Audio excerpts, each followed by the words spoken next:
சென்னை அனகாபுத்தூரில் ஆற்றங்கரையோர ஆக்கிரமிப்பு என கூறி வீடுகள் இடிக்கப்பட்டு வரும் பகுதிகளில் விசிக தலைவர் திருமாவளவன் நேரில் பார்வையிட்டு மக்களிடம் குறைகளை கேட்டறிந்து வருகிறார். விவரங்களோடு செய்தியாளர் சாந்தகுமார் களத்தில் இருக்கிறார். சாந்தகுமார், தற்போது விசிக தலைவர் திருமாவளவனிடம் அப்பகுதி மக்கள் என்ன கோரிக்கை வைத்திருக்கின்றனர்? ஏற்கனவே ஆக்கிரமிப்புக்கு எதிராக போராட்டம் எல்லாம் நடத்தினார்கள். தற்போதும் அந்த போராட்டம் நீடிக்கிறதா? என்ன சூழல் அங்கு?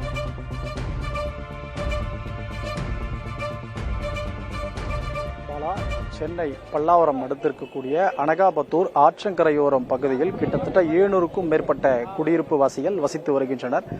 கிட்டத்தட்ட பல வருடங்களாக நீதிமன்றத்தில் வழக்கு நடந்திருந்த நிலையில் தற்பொழுது இந்த நீதிமன்றத்திலிருந்து இந்த நீர்பிடிப்பு பகுதிகள் என கூறப்பட்டு இங்கு இருக்கக்கூடிய குடியிருப்புகள் அகற்றுவதற்கான நடவடிக்கையில் தாம்பரம் மாநகராட்சி நிர்வாகம், நீர்வளத்துறை அதிகாரிகள், அதேபோல வருவாய்த்துறை அதிகாரிகள் ஈடுபட்டு வருகின்றனர். கிட்டத்தட்ட 6 நாட்களாக இந்த அடையாறு ஆற்றங்கரையோரம் இருக்கக்கூடிய வீடுகளை இடிக்கக்கூடிய பணியில் ஈடுபட்டு வரும் சூழ்நிலை. இதற்கு பொதுமக்கள் தரப்பில் கடும் எதிர்ப்பு தெரிவிக்கப்பட்டிருக்கிறது.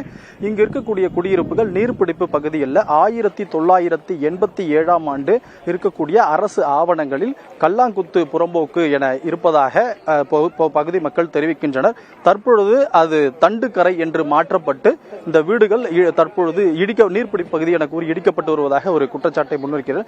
இந்த பகுதியில் இன்று காலை விசிக தலைவர் திருமாவளவன் அவர்கள் நேரில் சந்தித்து இந்த பொதுமக்களிடம் அவர்களின் குறைகளை கேட்டனர். அப்பொழுது அவர்கள் இந்த பகுதி நீர்பிடிப்பு பகுதியில் கல்லாங்குத்து புறம்போக்கு தான், இதற்கு அதிகாரிகள் பட்டா தராமல் இழுத்தடித்து தற்பொழுது நீர்பிடிப்பு பகுதி என இடித்து வருவதாகவும், இதற்கு நாங்கள் உடன்பட மாட்டோம், எங்களது வீடு இடிக்கக்கூடாது என்ற கோரிக்கையை அவர்களிடம் முன்வைத்தார்கள். தொடர்ச்சியாக அவரும் முதல்வரின் உதவியாளரிடம் பேசியதாகவும், அதன் பிறகு தலைமைச் செயலாளரை நேரில் சந்தித்து பேசுவதாக அந்த மக்களிடம் உறுதி அளித்து தற்பொழுது வரை இடிக்காமல் இருப்பதற்காக தாம்பரம் மாநகராட்சி ஆணையர் பாலச்சந்திரிடம் முறையிடுவதாக சொல்லி அவரையும் சந்தித்து நேரில் இந்த ஆவணங்களை காண்பித்து அவரிடம் முறையிட்டு சென்றிருக்கிறார். அதே போல இந்த ஆற்றங்கரையொட்டி தனியார் அடுக்குமாடி குடியிருப்புகளும் அங்கு கட்டுமானம் கட்டுவதற்கான முயற்சிகள் ஈடுபடுவதாகவும், அந்த பகுதியெல்லாம் நீர்பிடிப்பு பகுதியில் வராதா என்ற கேள்வியும் அதிகாரிகளிடத்தில் திருமாவளவன் அவர்கள் முன்வைத்தார்.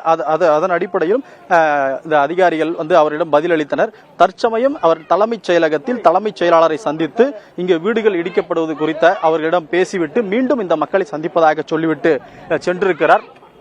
இதுதான் தற்போதைய நிலவரம். பாலா, நன்றி சாந்தகுமார் விவரங்களுக்கு.